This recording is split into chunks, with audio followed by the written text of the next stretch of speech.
আরে বাবা, নমাজ আগে নমাজ পড়, তারপরে তো মাথার যন্ত্রণাটা আজ আবার এসে হারিয়ে হলো। মানুষের সর্বনাশ দেখলে এদের পোষ মাস খিলখিলিয়ে হসে ওঠে। সালা নারী জাতের কলঙ্ক কোথাকার।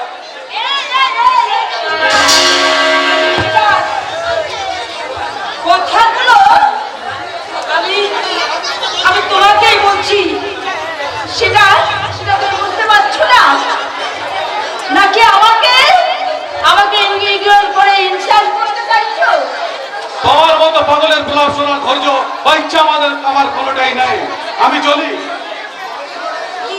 কি বললে তুমি? তোমাকে পাগল বলো মানে এই প্রকৃত পাগলদের অপমান করা। তুমি আমাকে অপমান করছো? তুমি শুনে সুখী হলাম যে আপনার মতো মানুষেরও মান অপমানের জ্ঞান আছে।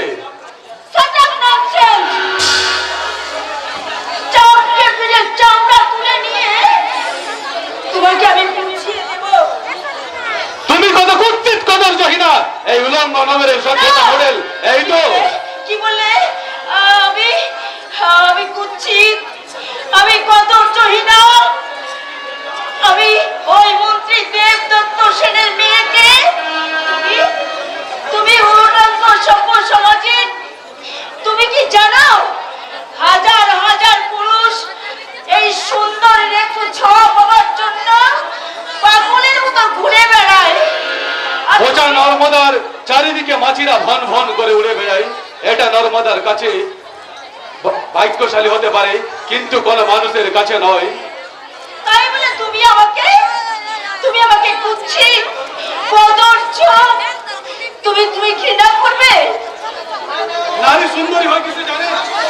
তার শিক্ষা দীক্ষা আর ভদ্র ব্যবহার আর লজ্জা, সেই লজ্জাই তো আপনার নাই। কি বললে আমার লজ্জা নেই? না নেই, থাকলে আমার মতো একটা সরল মানুষের উপর চাবুক চালাতে পারতেন না। পেরেছেন, কারণ পোশাকের পিছনে ধারক বালক নারী রূপে নাগিনী।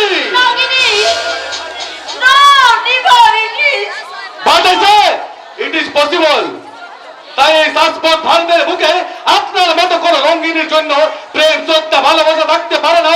থাকবে শুধু লাঞ্ছনা, অবজ্ঞা আর ঘৃণা। ছি ছি ছি।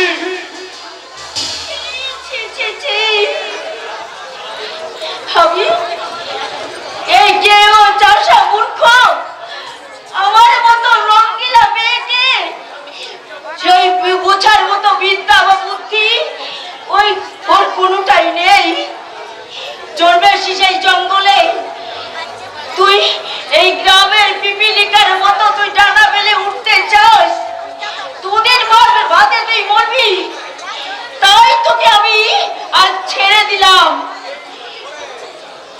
নইলে এই চাবুকের খায়ে আমি তোকে না না না না ওকে তো চাবুক মারবার আগে ও তো আমাকে বিবেকের চাবুক মেরে এখান থেকে চলে গেল।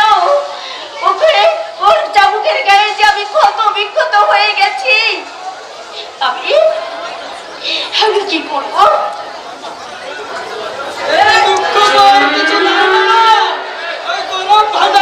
খেতে গেলে তুই একটা কাটাকুটি রক্ত ঝাড়তেই পারে। আসুন তুই এখানে কেন? আপনার মজুরের জন্য ম্যাডাম। যখন আপনি বাড়ি থেকে বেরিয়েছেন আমি তখনই জানতাম ওই সুকান্ত দত্ত নামক ভাজা মাছটা আপনি গিলতে যাচ্ছেন। আচ্ছা, আমার সম্বন্ধে তো ধারণাটা কি বলতো? একটু মিছে নয় ম্যাডাম, আমি জানতাম ওকে গিলতে গেলে আপনি রক্তাক্ত হবেন। তাই তো আমি মনে ভাতে নিয়ে আপনার পিছু পিছু কাল তোদের কাউকে আমার দরকার নেই। আমি একাই ওকে উচিত শিক্ষা দিয়ে দেব। আর কবে দেবেন? আপনি তো নিজেই শিক্ষা পাচ্ছেন। এই আপনি দোকান কাটা বলে এদিকে ওদিকে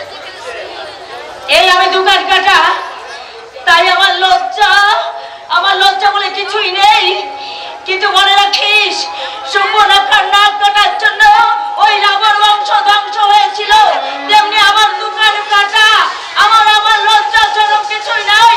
তাই আমি ওকে ধ্বংস করে দিতে চাই। আর এটাই অগ্নিকন্যার কেতকী সেনের প্রতিজ্ঞা।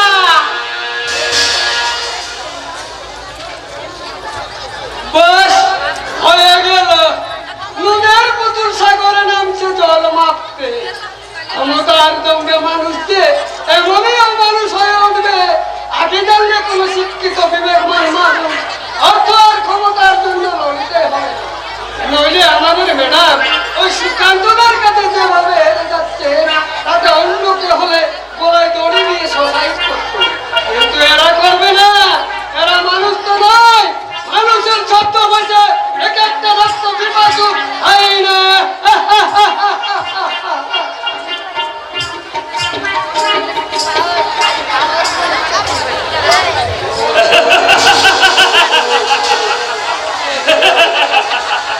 আসছে ছুটে আসছে রক্ত পিপাসু হায়নার দল। তাদের পরনে শ্বেত শুভ্র পোশাক, মাথায় কালচে টুপি, চোখে সোনালি প্রেমের চশমা। দেখতে মনে হবে যেন সর্বত্যাগী সত্যের প্রতীক।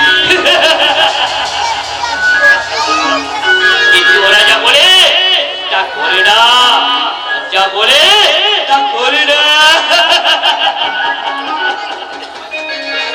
তাই তো ওদের কথা বিশ্বাস করে কত মারিয়েছে সিদ্ধির ছিল, আর কেউ হয়েছে পুত্রহারা, আর কেউ স্মৃতি মাটি সবাই হয়েছে শরণার্থী শিবিরের ভিখারি।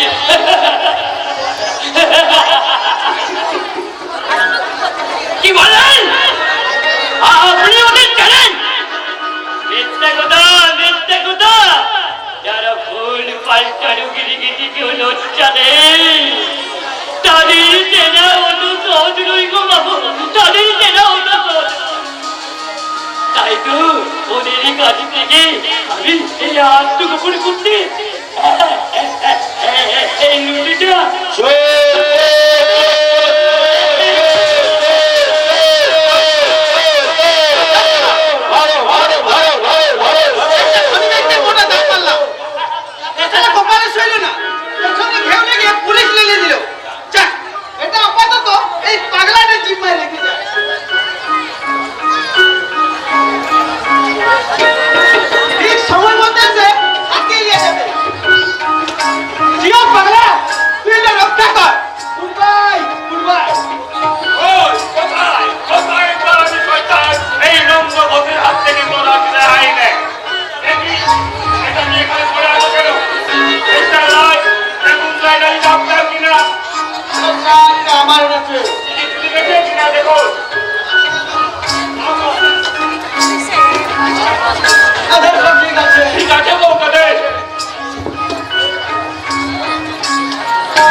ভগবানই বোধ হয় অ্যাটাচিটা এখানে রেখে গেছেন।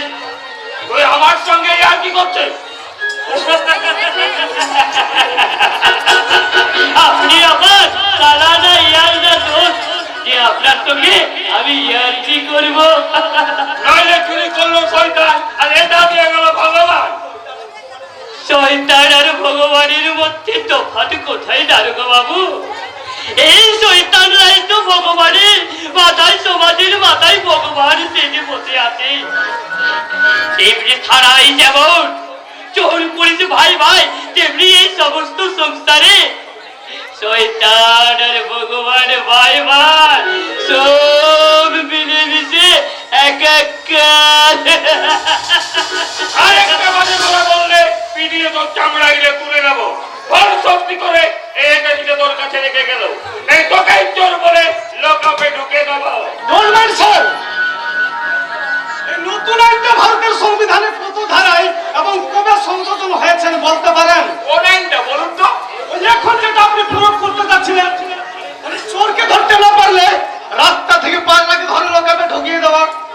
ওটা ওটা ওটা দারোগা বাবুর চাঁদের আইন গো, চাঁদের আইন। নিজের জমিতেই পড়িয়েছে, মায়ের বলছি। আসলে তুই সত্যি কথা বলতে চাসনি বলে তাহলে আপনি ওকে লকাপে ঢুকিয়ে দিন, আর আমি খবরটা কাগজে লিখে দিই। সারা দেশের মানুষ পড়ে জানুক আপনার মতো মহান পুলিশ অফিসারের কীর্তি। তার মানে আপনি আমায় অপমান করতে ছি, চাইছেন? ছি, ছি, ছি, ছি। কি লজ্জার কথা স্যার! আপনি হলেন এই মহান দেশের জনগণের ত্রাণকর্তা, আপনাকে কি আমি অপমান করতে পারি স্যার?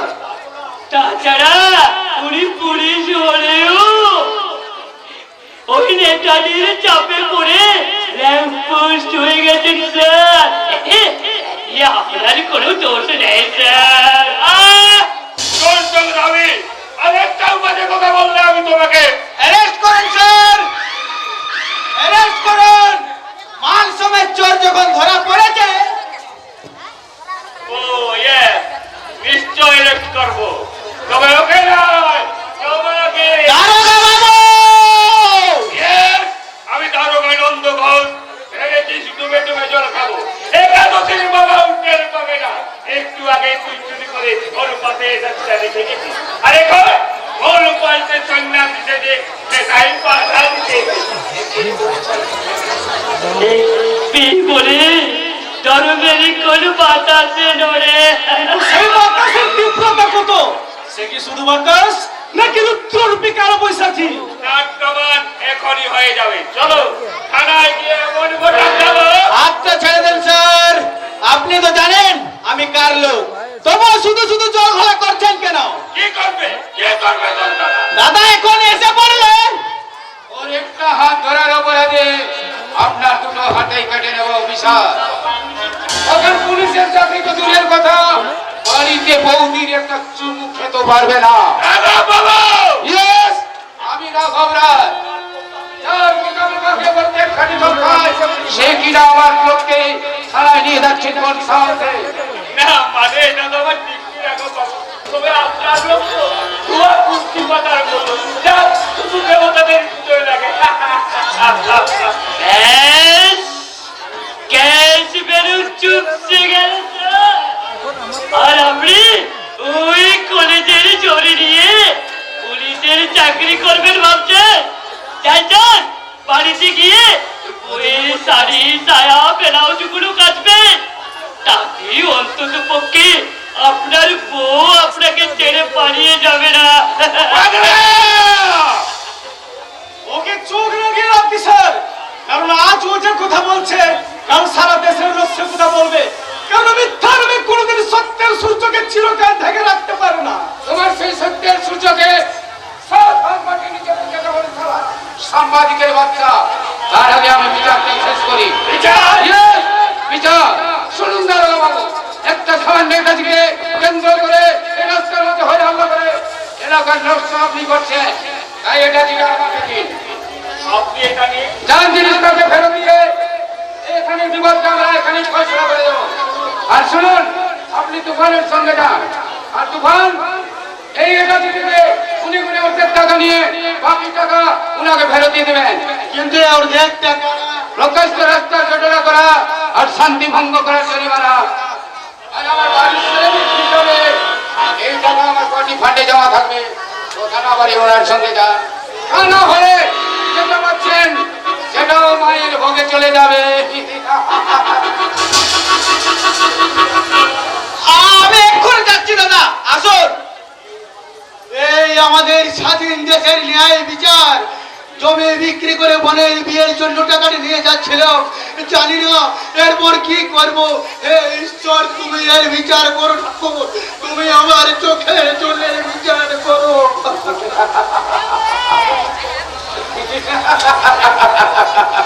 ওরে মূর্খ, এই শান্তিনগরের নবগ্রামের বুকে আমার বিচারের উপর কলম চালানোর সাধ্য স্বয়ং ঈশ্বর। বাবু, বিচারের নামে যে খেলা আপনি দেখালেন, এর এমন কি সাংবাদিক? নারী ঘটিত বিচারে নারীকে আমার সমকক্ষে না পাঠালে তার বিচারের নিষ্পত্তি হয় প্রয়োজনে নববিবাহিত কন্যা প্রথম ফুলসজ্জা করে আমার সঙ্গে, তা না হলে তার সাংসারিক জীবনে স্বপ্ন ভেঙে চুরমার হয়ে যেতে পারে।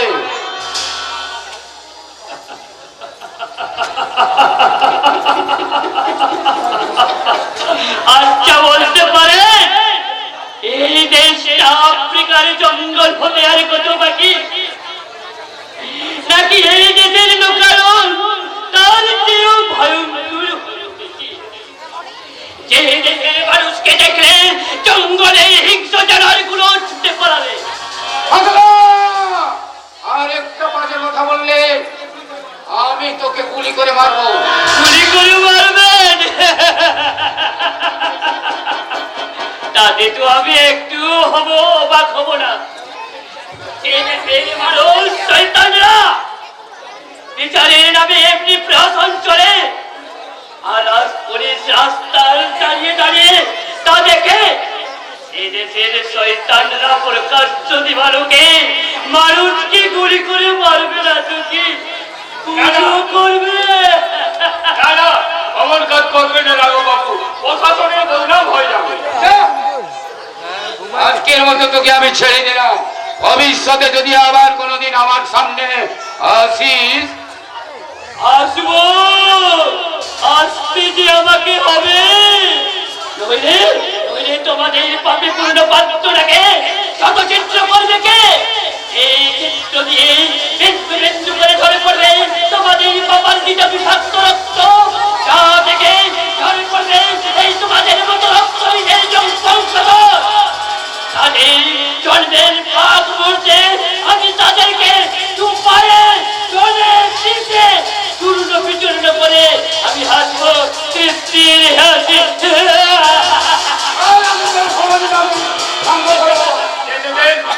রাঘব বাবু কোথায় আছে?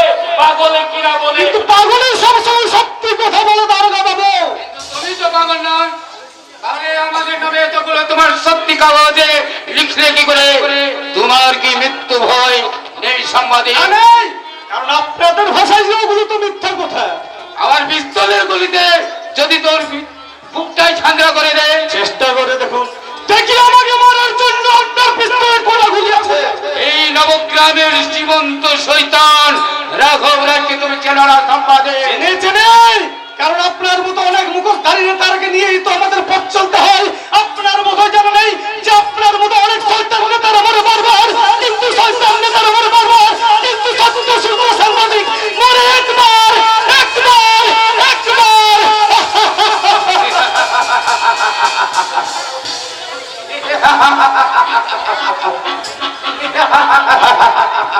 তোমার বোধহয় জানা নেই সম্বাদে, বহুত লাশের পাহাড় পার হয়ে আজ আমি ভাগ্য বিধাতা। তাই তুমি ভগবানকে চ্যালেঞ্জ জানাতে পারো, কিন্তু আমাকে নয়। আমাকে চ্যালেঞ্জ জানানোর একমাত্র শাস্তি মৃত্যু। ওভাবে বলবেন না রাঘব বাবু, আমি তো পুলিশের লোক, শুনলে বড় কষ্ট পাই। ওই জন্য বেশি করতে পারবে যেদিন যেদিন আপনার মেয়েকে আমি ধর্ষণ করবো, প্রয়োজনে মেয়ের মাও বাদ যাবে না। বিশ্বাস হলো না বুঝি? আগের ওসি ভবেশ বাবু এমনি ভাবে তার চিত্রতা জাগ্রত হয়ে উঠেছিল, তাই তার সেই জাগ্রত বিবেকটাকে শীত ঘুমের পাঠাতে আমি এই ঔষধেই প্রয়োগ করেছিলাম। না না, বিশ্বাস হলো না বুঝি? তাহলে তাহলে আপনার স্ত্রী আর মেয়েকে আপনার কথা প্রতিটি কথা বিশ্বাস হয়নি রাঘব বাবু। বেদ বাক্য বলে মেনে চলবেন, আর আমার প্রতিটি কীর্তি চোখ বুঝে দেখবেন, তাহলে জানবেন আপনার সাংসারিক জীবনে ওম শান্তি, ওম শান্তি, ওম শান্তি। এখানে একজনকে পাগলকে দেখেছেন দারোগা বাবু? হ্যাঁ দেখেছি, সে তো অনেকক্ষণ আগেই চলে গেছে। হঠাৎ ওই পাগলাটা দেখতে অনেকটা আমার বাবার মতো। মানিকাদার মুখে এই কথাটা শুনেই আমি বাবার খোঁজ করতে চলে এসেছিল বুঝি? কিন্তু ছেলে মেয়েরা তো বাবা মাকে খোঁজ করে ছোটবেলায়, আর তুমি বেশ বড় বড় হয়েছো, এখন তো খুঁজবে অন্য কাউকে। তুমি তো এখন টাগর টাগর হয়েছো, এখন তো খুঁজবে আমার মতো এই সবজি যুবককে। ওকে বাড়িয়ে ফেলে আপনি থানায় চলে যান, হাজার হাজার থানায় কম করে আছে, নিজের স্ত্রী কন্যার কথা ভাবতে ভাবতে সিধা থানায় চলে না। যাচ্ছি রাঘব বাবু, আমি এক্ষুনি নিউটি থানায় যাচ্ছি।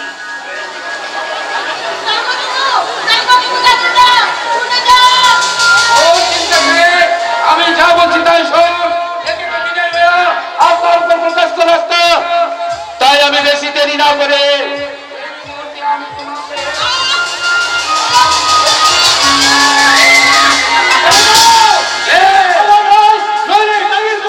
তোমার ঘর থেকে মুন্ডু নাই নেমে যাবো। একই তোর এত বড় সাহস, তুই কিনা আমার কাছে বাধা দি। তুমি যদি এই দিনের প্রকাশ্য রাস্তার মাঝে এই কুকাজে লিপ্ত হতে পারো, তাহলে তোমার সেই কুকাজে মারা যাবার তাও তো মারা হবে না কেন? আমার এই পিস্তলের গুলিতে যদি তোর বুকটাই ঝান্ডা করে দিই, সেই ঝাঁঝরা বুক নিয়ে আমি তোমাকে প্রমাণ করে দেবো যে দাদা তার বুক নিয়ে ওদের সম্মান রক্ষা করতে পারে।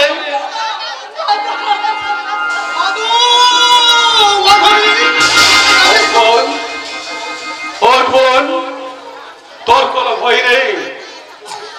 তোর এই দাদা বেঁচে থাকতে তোর কে অসম্মান করতে পারে না।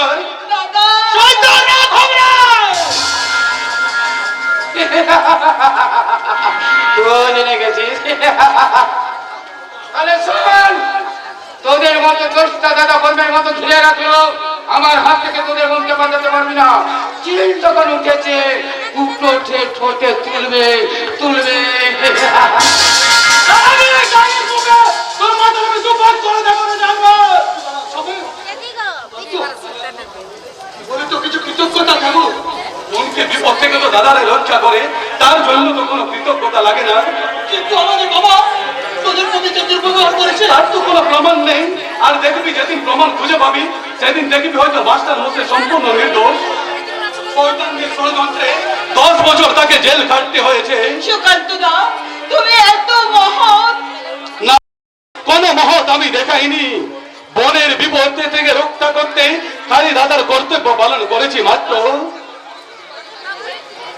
শোন সুমন, তোরা একটু সাবধানে থাকিস, আর মাধবী যেন হুটহাট করে বাইরে না বের হই। না সুকান্ত, একে আমরা ঘরের বাইরে কোথাও যেতে দিই না। আজ হঠাৎ করে আমি মানিক কাকার মুখে বাবার সংবাদটা শুনতে পেয়ে আমি দাদার আসার অপেক্ষা না করে ছুটে এসেছি। আমি এখানে প্রকৃতি যদি মাস্টার মশাই এখানে এসে থাকেন তাহলে আমরা তাকে একদিন নিশ্চয় খুঁজে পাবো, কিন্তু তুমি হুটহাট করে বাইরে বের হবে না। দাদা, সুকান্ত, এত বড় হৃদয়, মহান হৃদয় তুই পেলি কথা বলতে পারিস। ছোট্টবেলা আমরা একসাথে পড়াশোনা করেছি। সামান্য চাষির ছেলে বলে তোর কোনো সমাদর ছিল না, অথচ তোকে দেখে বা তোর কথা শুনে মনে হয় তুই কোনো মানুষ নস, কোনো সংকোচিত দেবদূত। তাই আজ আমার এই উন্নত মাথাটা তোর পায়ের তলায় লুটিয়ে দিয়ে বলতে ইচ্ছে করছে, বাবা মনুষ্যত্বহীন মানুষের মাঝে তবে হে অগ্নি মানব, তুমি এসেছিলে জীবনের উৎসবে।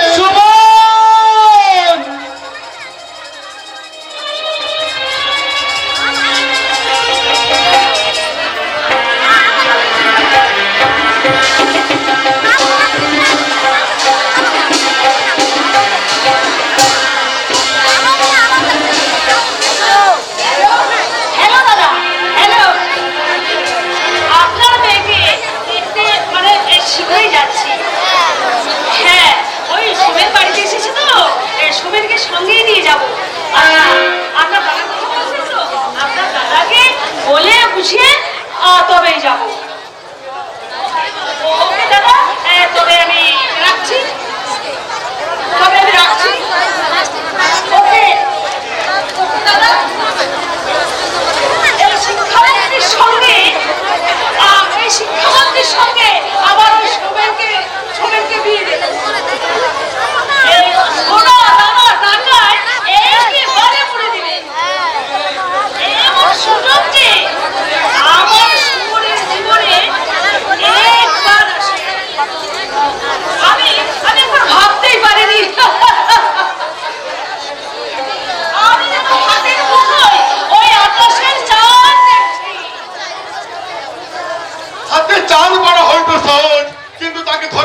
আমি বিয়েই করছি না।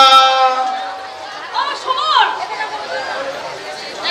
বিয়ে তুই করবি না, তোর মন করবে। অনেক আশা করে এই সাজানো জীবনটা তুই পাশার শোকের মতো ভেঙে দিবি। এত সহজে তুই এত সহজে তুই ভেঙে দিবি।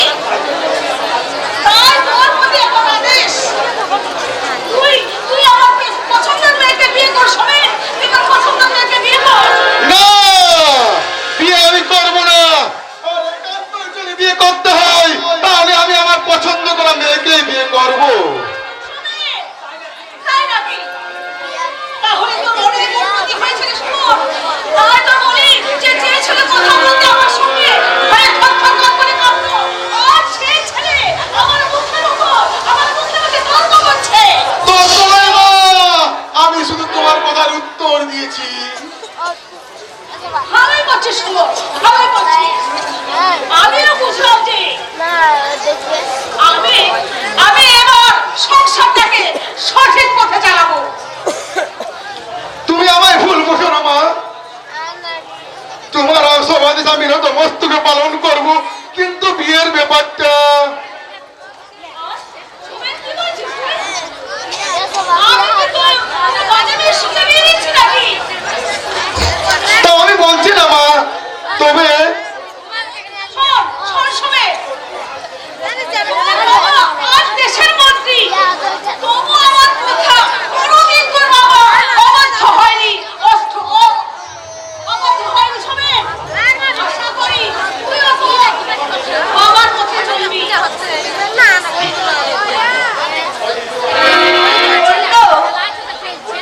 ধন্য আশাপূর্ণ, সত্যি তোমার তোমার মায়ায় মুগ্ধ মানবের মন, মুগ্ধ এই ত্রিভুবন। মানে সেদিন হয়েছে অতীত, যেদিন দাদা মাথা মস্তক নত করে আদেশ করিত পালন। কত কি দাদা, তুই কেমন করে এমন বদলে গেলি রে দাদা? কোন কুহুকনের মায়া জালে তুই নীরজ থেকে তুই কি করে মামের সঙ্গে তুই মুখে মুখে তর্ক করিস দাদা? ও কারণে আমি কার সঙ্গে তর্ক করতে শিখিনি কেতকি। তবে একটু বলতে পারি, লেখাপড়া শেখার সঙ্গে সঙ্গে সত্যি কথা বলতে শিখেছি। এটাই তো এবারে সংবিধান রে শোনো। এই কথা কি তোর শুনে? আর তাকে অবাধ্যতার মুখোশ পরে তুই বুঝে দিতে চাইছিস যে আমরা তোর কাছে ব্যাকডেটেড হয়ে গেছি। এই কথা তুই ভাবতে পারলে মা যে আমি আপনাকে অপেক্ষা করব? এমন একটা দিন গেছে যে তোমার কথার অবাধ্য হয়েছি। আচ্ছা, তাহলে বল তো শোন, তুই আজ অবাধ্য হবি কেন? আর তুই কেন অবাধ্য হবি? আমার সাথে অবাধ্য হয়ে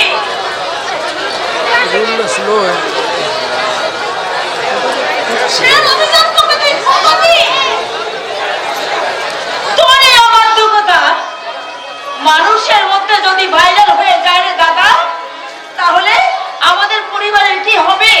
সবাই যে বলবে ওরা যারা নিজেদের সম্মান রাখতে পারে না, তারা দেশ সম্মান রাখবে কি করে?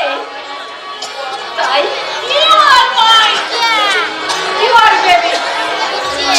আরে এই কথাটা তোর দাদাকে ভালো করে বুঝিয়ে বুঝে বল না।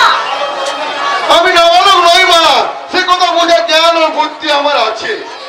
না নাই, আমি আমার কথার অবাধ্য হয়ে তুই ওই বংশ গৌরবকে তুই নষ্ট করতে পারবি না। আমি কাউকে সম্মান করছি না মা, তবে আমার ব্যক্তিগত ব্যাপারে আমি কাউকে হস্তক্ষেপ করতে দেব না। তোর একান্ত ব্যক্তিগত দাদা, কিন্তু এটা নিশ্চয় প্রেমের ব্যাপার নিশ্চয় দাদা। এই নবগ্রামের এই প্রবাদবাহী তুই এই সেন বংশের ছেলে হয়ে তুই তুই কোন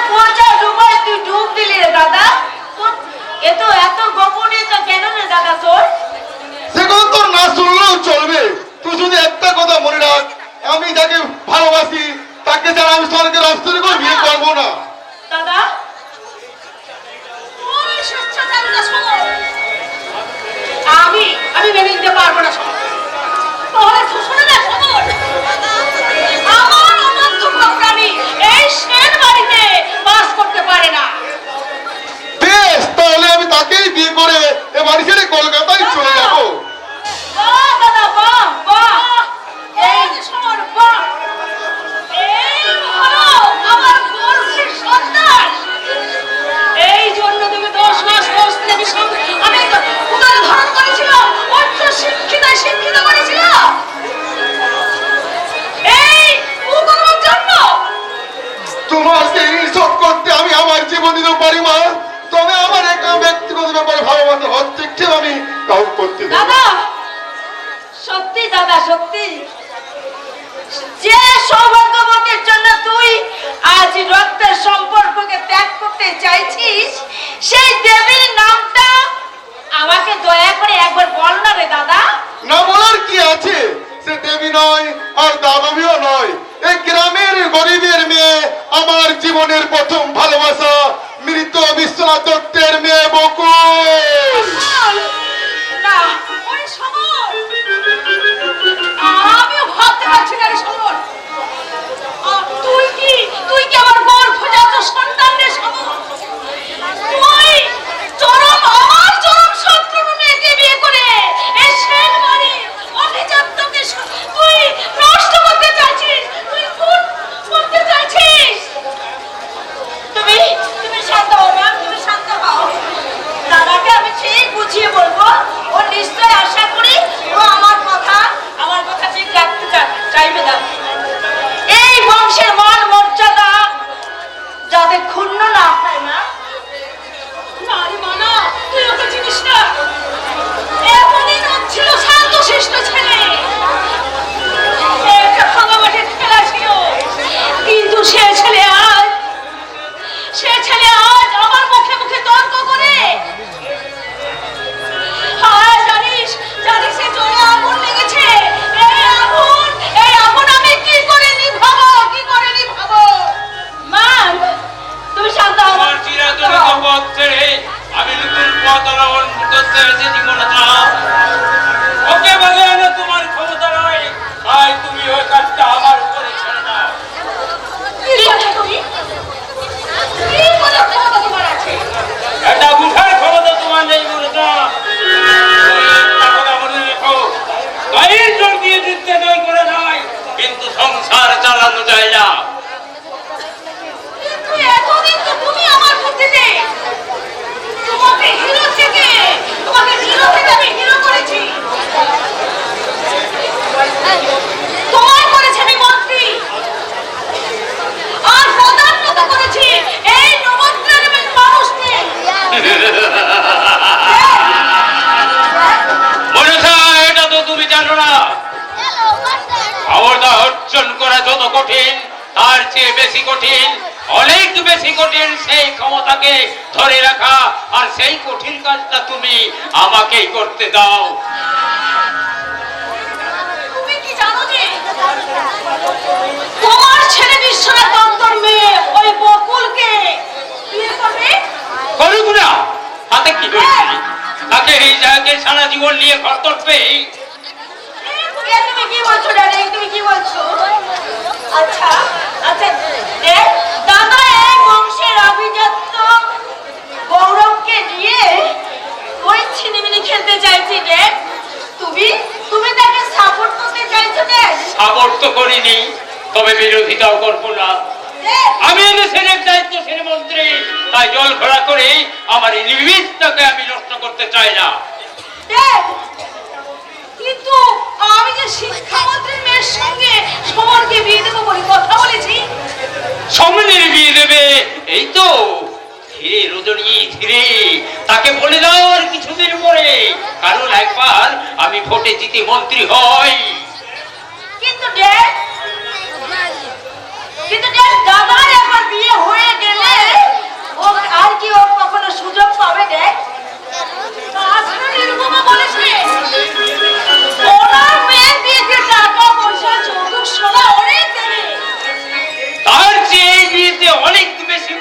কথা। তা কি করে সম্ভব রে?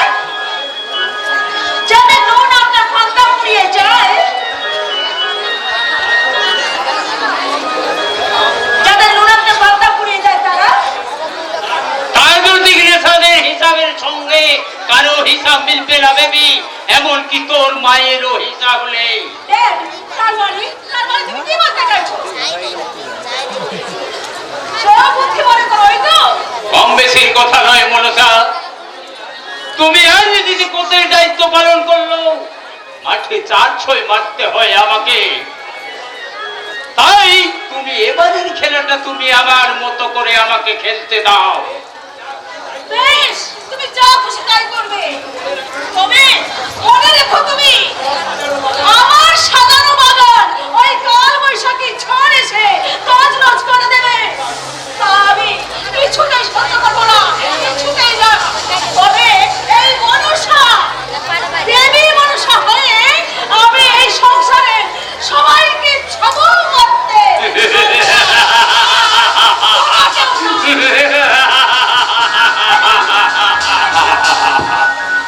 জানি, আমি জানি মনসা, জগতের যত বড় বড় জয়, যত বড় বড় অভিযান, মাতৃপুত্র বধূদের ত্যাগে হয়েছে মহিয়ান। তাই বলে পুরুষরাও যে এই জগতের খেলনা নয়। তাই তো একজন সন্তানের কাছে তার পিতার পরিচয়। পিতা সত্য, পিতা জন্ম, পিতা হি পরমন্তব, পৃথিবী পৃথিমা বললে প্রিয়ঙ্গি সর্বদেবতা।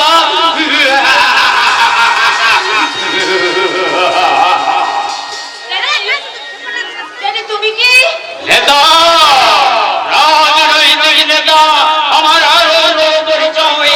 আমি এদেশের দায়িত্বশীল মন্ত্রী, তাই আমার চলার বলার কথা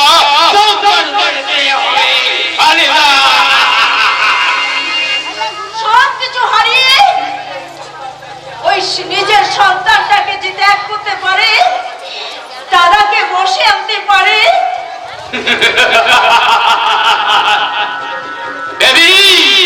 এদেশের মন্ত্রী নেতারা যা পারে না, এমন কোন কাজ নেই ভূভারতে।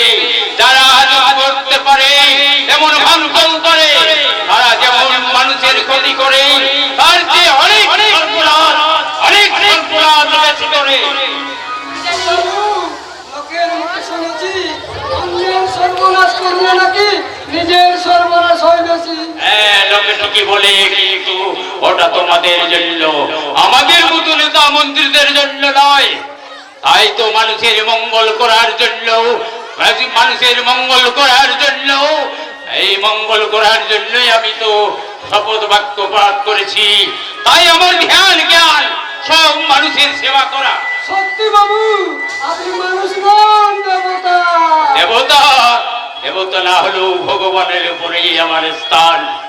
আজ মানুষ তো আমাদের ভক্তি শ্রদ্ধা করছে, দেখবি 2 দিন পরে পূজা করবে। তাহলে বাবু আপনি মাঝে মাঝে রেগে যান কেন? নইলে বুঝবে কি করে আমি মা কালীর পূজারি। ওই মানুষ বলি করতে পারি, প্রয়োজনে পাঠাও বলি করি। বাবু আপনি ভগবান শ্রীকৃষ্ণের অংশ। তাই তো ভগবান শ্রীকৃষ্ণ এক হাতে অসি নিয়ে যেমন শুনেছিলেন প্রেমের বাণী, অন্য হাতে অসি নিয়ে করেছিলেন দুষ্টের যেমন। আর সেই পথ যদি আমরা অবলম্বন করতে না পারি, তাহলে মানুষ আমাদের পূজা করবে কি করে? কিন্তু ড্যাড এমনি ভাবে পাবে রে মা, পাবে, নইলে আমরা জোর করে আদায় করে নেব। তাই তো আমরা মানুষ রূপী দেবতা, দেশকে আশীর্বাদ করতে সগর্বে বুক ফুলিয়ে বলবে, যেমন গীতায় বলেছিলেন ভগবান শ্রীকৃষ্ণ, যদা যদা হি ধর্মচ্চ গ্লানির্ভবতি ভারত অভ্যুত্থানাং ধর্মচ্চ তদা তদং পরিত্রাণায় হিতায় ধর্মতন্ত্র প্রচারায় সম্ভবামি যুগে যুগে যুগে। ওরে ভাই, ওরে ভাই, ওরে ভাই,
তুই আমার সঙ্গে যাবি।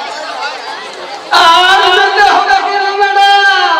কদিন তো ভালো রাস্তাঘাট না হয়ে গেছে, আর ওর সঙ্গে বেশ জমে উঠেছে। জমে উঠেছে মানে? এই কোথায় কি জমে উঠেছে? সেটা না জানার মতন করছি খুকি, তুমি তো না, সেটা তো নিজেও খুব ভালো করে জানে। ওই জমতে জমতে দুজনে যদি বড় হয়ে যায়, তাহলে আপনার মানবেন তো? তোর কথার মাত্রা আমি কেউই বুঝতে পারছি না। লেখাপড়া শিখে যারা নতুন হয়, তারা এসব কথা বুঝতে পারে না ম্যাডাম। তাই আপনার মুখটা উঠেছি। যদি ওই সুকান্তর সঙ্গে আপনার যেভাবে জমে উঠেছে, ওই যে ভূতটার নামটা তুই আমার সঙ্গে কখনো করবি না। না করবি না, আমি করতে পারে, আর আমি করবো যত দোষ। আমি যদি তার সঙ্গে প্রেম করি তাহলে তাহলে তার সঙ্গে কেন কেন আমার রোজ ঝগড়া হয় কেন বলতো? ওটাই বদনামের দুর্বল বলবে না। যারা বর্তমান ওইভাবে ঝগড়া করে, তারা তাদের প্রেম অবিকলে আচার হয়ে যায়। তার প্রমাণ এই গ্রামে অনেকটাই আছে। তাহলে কেন কেন আমি তাকে সহ্য করতে পারি না বল? কেন সহ্য করতে পারি না? দুপুর বেলায় সূর্যের রোদ আমাদের সহ্য লাগে, তাই বলে কি আমরা সূর্যকে ভালোবাসি না, নাকি তাকে আমাদের প্রয়োজন হয় না? তাই বলছি ম্যাডাম, ওই সুকান্ত দাস আপনার জীবনে যে জীবন আকাশ হয়ে সূর্য হয়ে উঠবে উঠবে।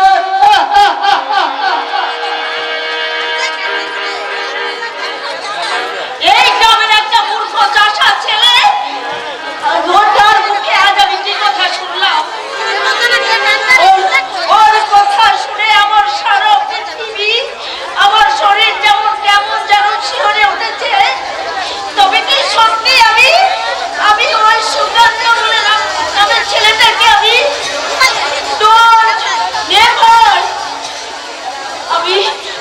আমি এই ব্যবস্থা এই দেবদত্ত সেনের মেয়ে তাকে এই গায়ে যা নোংরা পোশাক সবাই ওই ডুবাই হাবুডাবু খাওয়াচ্ছে।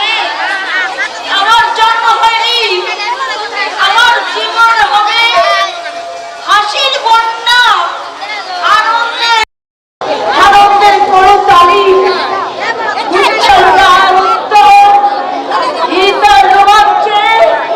আমি আমার জীবনটা একেবারে ভরপুর, আমার জীবনটা একেবারে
মশাই, আপনি প্রত্যেক দিন ঠাকুরের মন্দিরে বন্দনা গীত গান করেন, আজ কেন আপনার মুখে প্রতিবাদের গান?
অত্যাচার মুখ বুঝে সহ্য করবে?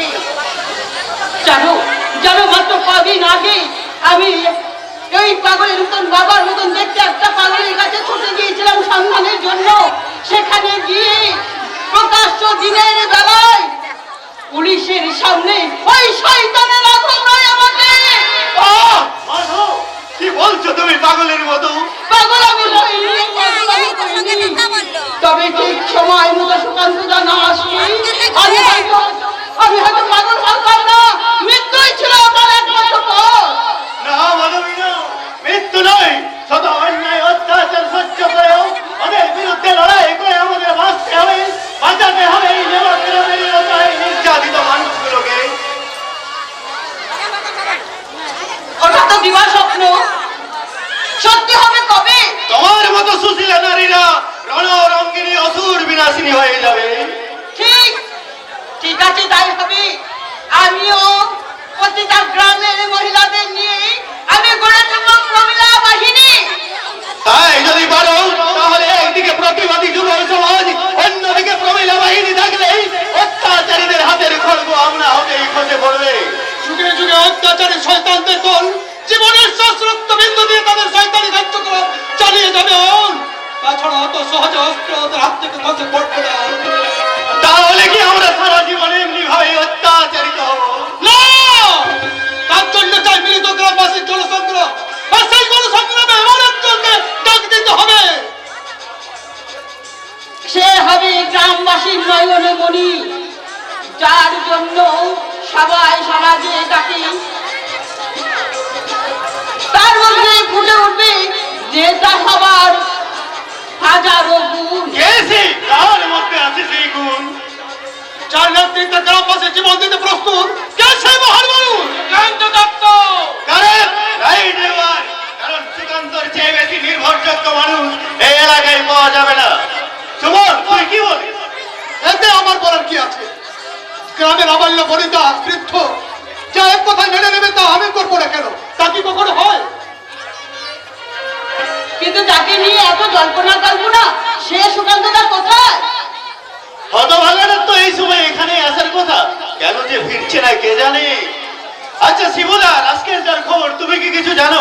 না, তবে আমাকে বললো আজ মাঠে যাওয়া হবে না, মন্দিরে চলো, জরুরি আলোচনা আছে। আমি একটা কাজ ছেড়ে এক্ষুনি আসছি বলে হন হন করে চলে গেল। তুমি তো তার সঙ্গে যেতে পারতে। বলেছিল, কিন্তু সে বলল কোনো দরকার নেই, তুমি মন্দিরে যাও। মাধু, মাধু, আমরা আমরা চল কাজ করছি, তুমি বাড়ি যাও। ঠিক আছে দাদা, তাড়াতাড়ি তাই বাড়ি ফিরে আসুন। শিবুদা, ও শিবুদা, হতভাগাটার সঙ্গে মানে তো তুমি একসাথে কাজ করো, তুমি অবশ্যই কিছু জানতে পারবে। সে আবার ম্যাডামের সাথে প্রেম করতে যায়নি তো? তুমি যে কি বলো তা কোনো ঠিক নেই। ম্যাডাম তো রোজ নানা ছিলাই রোজ সুকান্তদার সঙ্গে দেখা করে ঝগড়া না করে তার পেটের ভাত হজম হয় না। আরে এটাই তো মরার পূর্ব লক্ষ্য। প্রথমে ঝগড়া, তারপর খুনসুটি, তারপর মান অভিমান, শেষে প্রেমের জোয়ারটা এমন বাঁধবে যে টানলেও ছাড়া যাবে না। বাহ, প্রেম সম্পর্কে তো ভালো বিশ্বাস করেছি সুমন। তা কোথায় প্রেম করলি? না ভাই, ওসব প্রেম টেম আমার মতো অকাল কুশমান্ডের বানায় না। তবে লোকে বলেছে আমাদের সুকান্ত বাবু নাকি বট গাছে নৌকা বেঁধেছে। তার মানে? মানেটা গ্রামের 5 জনকে গিয়ে জিজ্ঞাসা করতে হয়। তবে তবে তুই তুই চালিয়ে যা, আমরা তোর পেছনে আসছি। আমাকে কি পাগলা কুকুরে কামড়েছে নাকি যে মৃত্যুর কোলে শুয়ে প্রেমের অরব্য রজনী লিখবো? ওর কথা বাদ দে সুকান্ত, তুই আমাদেরকে এখানে বসিয়ে রেখে নিজে এত দেরিতে এলি কেন? আসলে সকাল বেলায় খবর পেলাম কাল রাত্রে কারা যেন ঠাকুর মশাই ঘরটা পুড়িয়ে দিয়েছে, তাই ও পাড়ার ছেলেদের নিয়ে ও পোড়া ঘরটা পরিষ্কার করে তবে তো আমি এলাম। কেন? আমি তো শিবুদাকে বলেছিলে ঠিকই, কিন্তু এত কথা কি বলেছিলে? সময় ছিল না শিবুদা, আসলে মনটা এত উদ্বিগ্ন ছিল যে বেশি কথা বলতে পারিনি।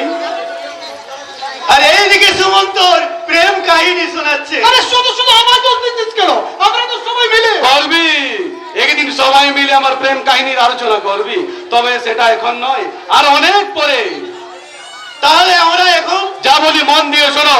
এই নবগ্রামের বুকে দেবদত্ত সেনের যারা বিরোধী ছিল আজ প্রায় তারা নির্মূল, তাদের অত্যাচার আর অবিচার আজ প্রায় নির্মূল।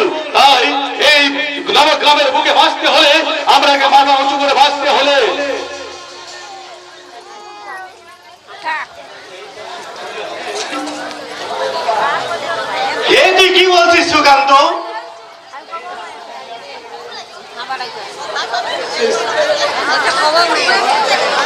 সেই শান্তি ফিরিয়ে আনতে গেলে এলাকার যুব সমাজকে একত্রিত হতে হবে। একে অপরের বিপদে ঝাঁপিয়ে পড়ে বিপদ মুক্ত করতে হবে। আর সেই সংগঠনের কেন্দ্রবিন্দু হয়ে নেতৃত্ব দেবে আমাদের সুকান্ত দত্ত। না না, আমি কেন, তুই কিংবা অয়ন? না সুকান্ত, এই এলাকার মানুষের কাছে তোর চেয়ে বেশি আমরা গ্রহণযোগ্য কেউ নয়। তোর কথায় এই গ্রামের অনেক লোকের জীবন দিতে প্রস্তুত, তাই হবে তুই আমাদের নেতা আর আগামী ইলেকশনের প্রার্থী। না, নেতৃত্ব দেবো আমি ঠিকই, কিন্তু প্রার্থী হবে তোরা কেউ। কেন? কারণ আমি গর্জে উঠলে যে কোনো মুহূর্তে ওরা আমাকে মিথ্যাকে বাঁচিয়ে আমার নামে লাল কালির দাগ টেনে দেবে, তখন কিন্তু আমি আর প্রার্থী হতে পারবো না। তাই প্রার্থী হবে সুমন তুই, আর মুক্তি দিয়ে লড়াই করে জেতানোর দায়িত্ব আমার। বেশ, তাহলে আজ থেকে আমাদের কাজ শুরু করা হোক। প্রত্যেকের কাজ চালানো হবে গেরিলা পদ্ধতিতে। এখন যে যার এলাকায় কাজ করুক। আমি তাহলে ওই মাঠের চাষিদের একজোট করব, সেই সঙ্গে আমাদের মল্লিক পাড়ার যত ছেলে মেয়ে বউ আছে সবাইকে আমি এই সুকান্ত দার কথা বলবো। হ্যাঁ বলবে, কিন্তু কেউ যেন সামান্য করে উত্তেজিত না হয় আর আমাকে না জানিয়ে কেউ কোনো সিদ্ধান্ত নেবে না। ডান, এটা মন্দির প্রাঙ্গণ, গ্রামের যে কেউ এখানে আসতে পারে। তাছাড়া কিছুক্ষণ আগে খবর পেলি রাঘব রায় আর তুফানকে পরে আসতে দেখেছি। তাহলে আমরা এখন আসি, পরে কথা হবে। শিবুদা, তুমি মাঠে চলো, আমি বাড়ি থেকে ঘুরে কাজকে নিয়ে এখনই মাঠে আসছি। কেমন?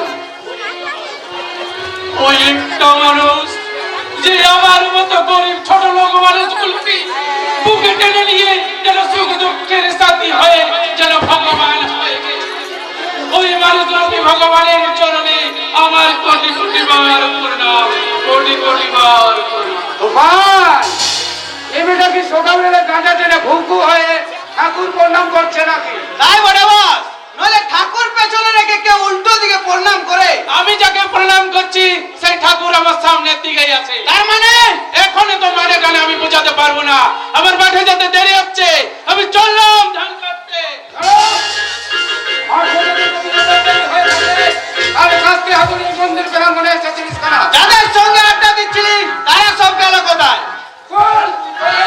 মন্দিরে প্রবেশ করেছিলি কেন? তোদের মধ্যে কি কি আলোচনা হচ্ছিল আর তোদের দলটার নেতাকে?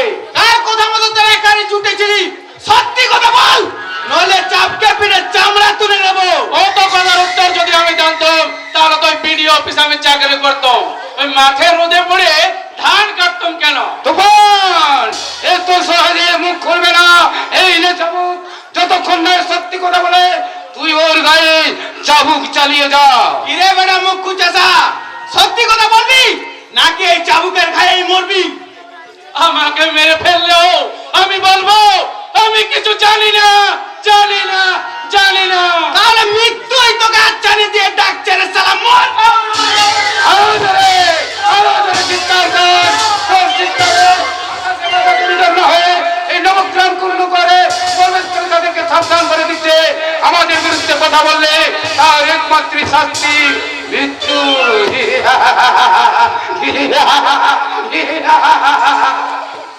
আপনার জামাই বাবু সেই শ্মশানের মন্ত্রী হয়ে সেটা কুত্তার বাচ্চা, তার আগে বল তুই এখানে কেন? আমাদের পিছনে ঘোরা ছাড়া কি তোর অন্য কোনো কাজ নেই? কাজ নেই তা নয়, আসলে আপনাকে আমি একটু বেশি ভালোবাসি তো তাই তাই আমাদের ফটোগুলোকে তুলে কাগজের প্রথম পাতায় দেবো রাঘব বাবু।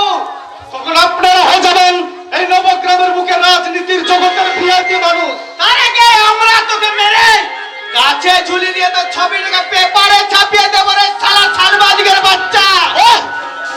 লেজটাকে তো বেশ কুকুরের লেজের মতো শক্তপোক্ত করে রেখেছেন রাঘব বাবু, এতে মনে হচ্ছে টানলে সোজা হবে না। কি বলিস শয়তান? বস কুকুর আর আমি তার লেজ। আজ তোকে এই কুকুরের এমন কামড় খাওয়াবো যে 14টা ইনজেকশন নিয়ে ঠিক হবে না রে সালা।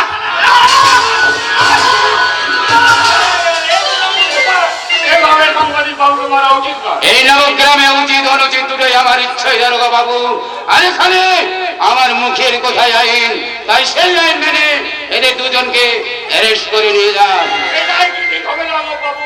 বিনা দোষে ওরা যা মার খেয়েছে সেটাই তো ওদের যথেষ্ট শাস্তি। আবার থানায় গিয়ে ঝামেলা বাড়াবেন কেন? আপনি কি আইনের কোথায় চলবেন না আপনার কোথায় আইন চলবে? না না না না, আমি আইনের কোথায় চলবো? তাই বলছিলাম ওই সম্পাদিক বাবুকে ছেড়ে দে, আর ওকে আমি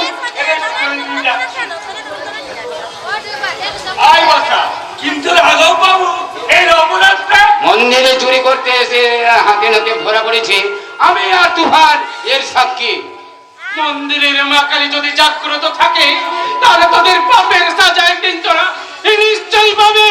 তখন তোদের এই পুলিশ বাবু এসে আর বাঁচাতে পারবে না, বাঁচাতে পারবে না। যা যা যা যা, বড় বিশাল বাবা, মাথায় বেঁধে নিচ্ছি, তুই এখন একটু থানায় গিয়ে বিশ্রাম কর। আর একটু পরে আমরা যাচ্ছি। তুফান, ওই সাংবাদিকটা মেরে ওর ক্যামেরাটা কেড়ে নেবে। না না, এই ক্যামেরা অনেক কিছু দিয়ে